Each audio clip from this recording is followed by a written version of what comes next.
Բարև ձեզ սիրելի դիտողներ, ուզում եմ ձեզ այսօր ծանոթացնեմ իմ շատ սիրելի ընկերուհու հետ Զոյանե Թուխմանովա Կարապետյան, որ ասում եմ Թուխմանովա, դուք հասկացեք, որ սա այն Թուխմանովն է, որը երգել է, չի երգել, գրել է այս երաժշտությունը։ Ինքն էլ ոչ պակաս տաղանդավոր է, քան Թուխմանովը հայտնի, խմբավար,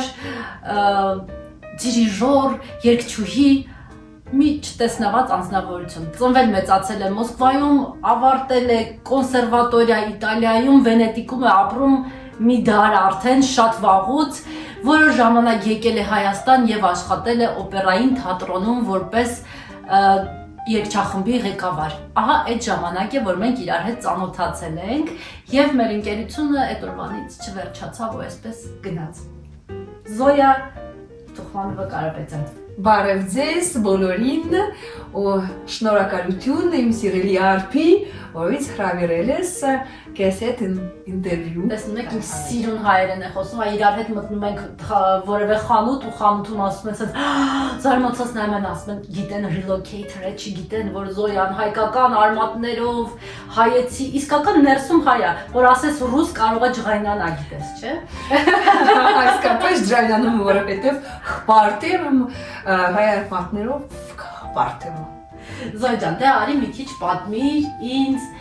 ես գիտեմ դու ինչեր ես անում, բայց շատ եմ ուզում, որ ուրիշ մարդիկ էլ ավելի շատ իմանան քո մասին։ Մի Վենետիկ, մի Զոյա, մի Իտալիա, մի Զոյա։ Խնդրում եմ պատմիր Վենետիկի քո գործողությունների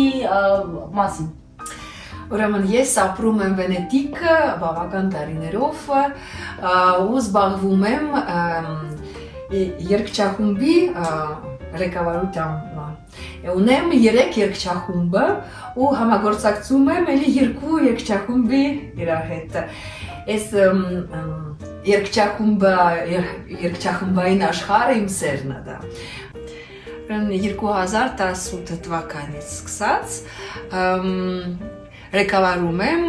San Rocco երգչախումբը, իսկ հոգևոր իտալական երաժշտության երգչախումբը, հետո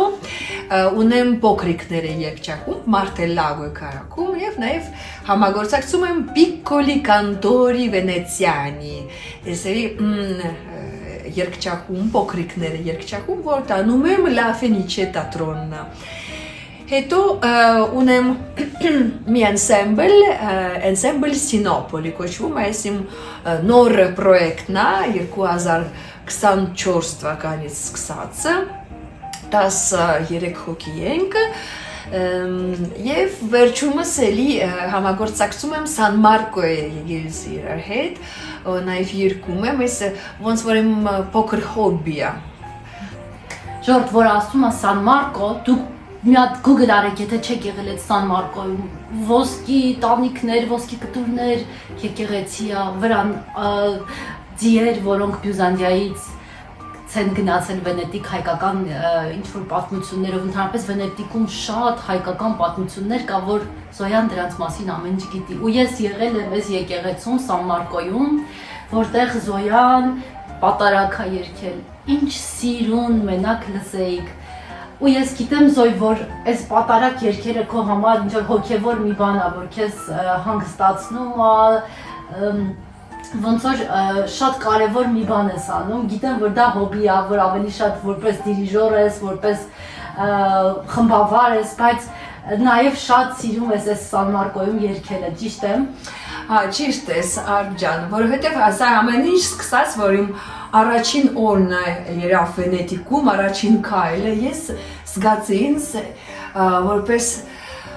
իմ տունը մեջ է, ու San Marco մտել եմ, մոզաիկա նայեցի, շունչը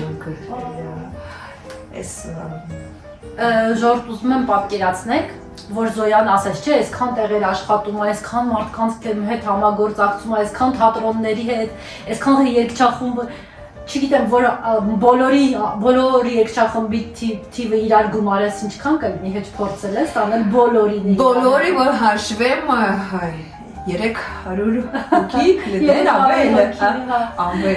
Մեկ էլ Կոմիտասն է ունեցել այսպիսի երգչախումբ, իհարկե դե ինքը բոլորի իրար հետ միասին են երգել, բայց շատ սիրուն գործ ես անում։ Հիմա էլ Զոյան էստեղ է գտնվում, որովհետև հրավիրված է մեր օպերային թատրոնի կողմից, որպեսզի մեր երգչախմբին եւ սոլիստներին սովորեցնի ճիշտ իտալերեն երգել, այնպես որ շատ շուտով մենք նոր պրեմիերա ենք ունենալու, որտեղ Զոյայի մատը նույնպես խառն է, մի քիչ Զոյ, գիտեմ, որ օր է լինում, որ ժամը 6-ին գնում ես գործի եւ մինչեւ երեկո ժամը 11-ը չես գալիս տուն, ես չեմ պատկերացնում, որ ես առավոտ 6-ին վեր կանամ գնամ գործի ու գիշերը 11-ին նոր հասնեմ տուն։ Ինչ ես այդքան անում։ Նայարբ, ես ուրեմն միշտ փորձի եմ, ասենք, փորձում եմ մի երգչախումբ իրար հետ, հիմա վերջանում եմ ու գնում եմ մյուս երգչախումբ իրար հետ պարապեմ։ Դրա համար ասենք ստացվում է մի քանի օր ուշ եմ վերջանում։ Ասենք, եթե հետո մյուս օր ստացվում է, որ ազատ եմ, իմ համար նստում նվագում եմ կամ պարապում եմ, այդքան սիրում եմ այս երաժշտությունը։ Երաժշտությունը ու Զոյանը իմ համար մի ճանապարհով մի ետով գնացող հոգիներ են։ Զոյ, ուզում եմ խոսենք մի քիչ հայկականության մասին, ժողովուրդ իմացեք, որ գնում եք Վենետիկ, մի Զոյա Թուխմանովա, Թուխմանյան, չէ՞։ Իսկական ազգանունը Թուխմանովների Թուխմանյան է եղել եւ հետո Մոսկվայում դարձել են Թուխմանովներ, ճիշտ է։ Ինքը այնտեղ ամեն ինչ գիտի հայկականության մասին, բոլոր փողոցները, բոլոր նրբանցքները, անգիր գիտի, այսինքն մեր նման չի, որ իրան պետք է ինչ-որ քարտեզ, ինչ-որ էփ, որ տանի, ինքը ամեն ինչ գիտի բոլոր եկեղեցիների գաղտնի ճանապարհները, այնտեղ գիտենք, որ բացի Սուրբ Ղազարից էլի կա հայկական եկեղեցի, հայկական վարժարան, որտեղ մնացել եմ ես Զոյայի հետ, հայկական հետքը շատ մեծ է, Ջուղայի փողոցը կա, որ մեր հայկական Նախիջևանի Ջուղայի անունով է կոչվել, դեռ շատ վաղուց, երևի արդեն դարեր շարունակ այդ փողոցը այդ անունն է կրում, որովհետև հնում վաճառականները գալիս էին Վենետիկ ու այդպես հայ վաճառականները, այդպես մեր հայկական հետքը շատ հզոր է։ Ուզում եմ մի քիչ Սան Մարկո, կներես, Սուրբ Ղազարի մասին է պատմես, մեր Մխիթարյան եկեղեցու մասին, ինչի անում, Մխիթարյանների մասին, շատ շնորհակալություն միաբանության մասին։ Նայարբ, որ հա, սկսեմ, բայց որ Սան Մարկոից սկսեմ, որ մի հետաքրքիր փաստը քեզ ասեմ, որ կոլոննայի վրա նենց հայերենով տարերով գրածվել կա 15-րդ դարում։ Որովհետև այդ պատմությունը,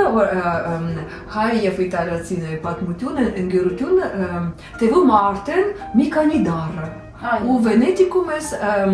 բոլոր հայ շատ սիրում են մեզ,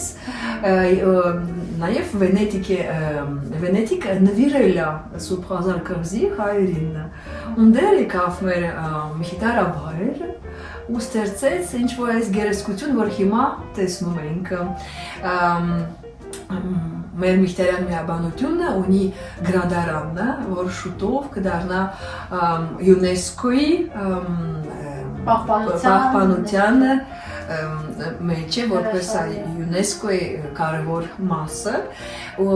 էլի այս մեր կղզի, Սուրբ Ղազար կղզի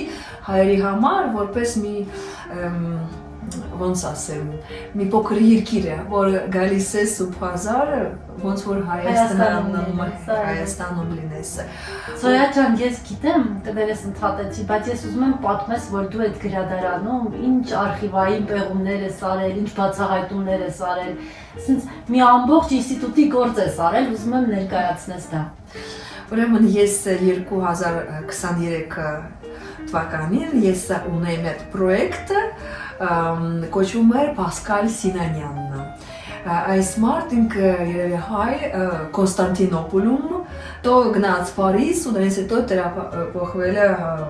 Ամերիկա։ Բայց ինքը եղավ որպես դաշնակահար, շուտակահար, ընտանիք շատ մեծ եղել է, եղբայրներն էին ու Կոնստանտինոպոլում առաջին նվագախումբ են ստեղծել Սինանյանների ընտանիքը։ Իսկ այդ Պասկալ Սինանյանը, Հարություն Սինանյանը, ինքը զբաղվում էր որպես ուսուցիչ դաշնամուրով ու Դու Սինանյանի մասին այդքան մեզ մի պատմի, դու պատմի, դու ինչ ես արել։ ես ինչ եմ արել, Ամբողջ արխիվը Սինանյանի արխիվը ես ուսումնասիրել, ոչ թե նայել, այլ ուսումնասիրել։ Հիմա մի հատ edition կա, critical edition է Սինանյանի, որ սրա գործը հիմա նայեկա մերսի արփջան այս Սինանյանի գործը այս ձևի նոտագրել ենք ոստեր կանայել վալցեր, մազուրկաներ, սա մշակել եմ ես որպես critical edition ապրես, տատիկս կասել վարձքդ կատար, նշանակում է շնորհակալություն, ոնց որ շատ ֆրանսիացու ասած շապո։ Դրանով էլի շատ հպարտ եմ, որտեվ էլի կա մի հատ վանքում այդ գրադարանում շատ մեծ արխիվ կա, համ Պասկալ Սինանյանի, համ էլ Գևորգ Սինանյանի, որի երել է իր տողնիկը, ապրեց Ամերիկայում ու չտակահար է երել, մեծ արխիվ կա, էլի ծանոթ եմ զբաղվեմ դրանով էլի։ Շատ ապրես, շատ շնորհակալություն, որովհետև այս մարդկանց երկրորդ կյանք ես տալիս քո աշխատանքով։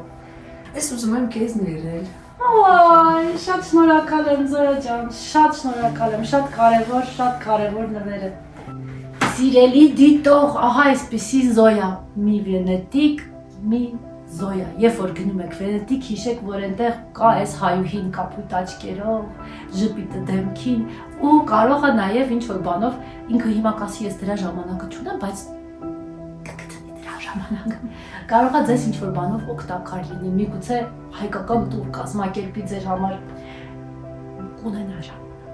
Զոյա ջան, շատ ուրախ եմ, որ հիմա Ես էլ եմ ուրախ։ Շատ սիրում եմ քեզ։ Ես էլ քեզ շատ եմ սիրում, շատ շնորհակալ եմ։ Ես էլ եմ շնորհակալ այն ամեն ինչի համար, որ անում ես մեր հայկական արմատը ասենց ուժեղ զգալու համար,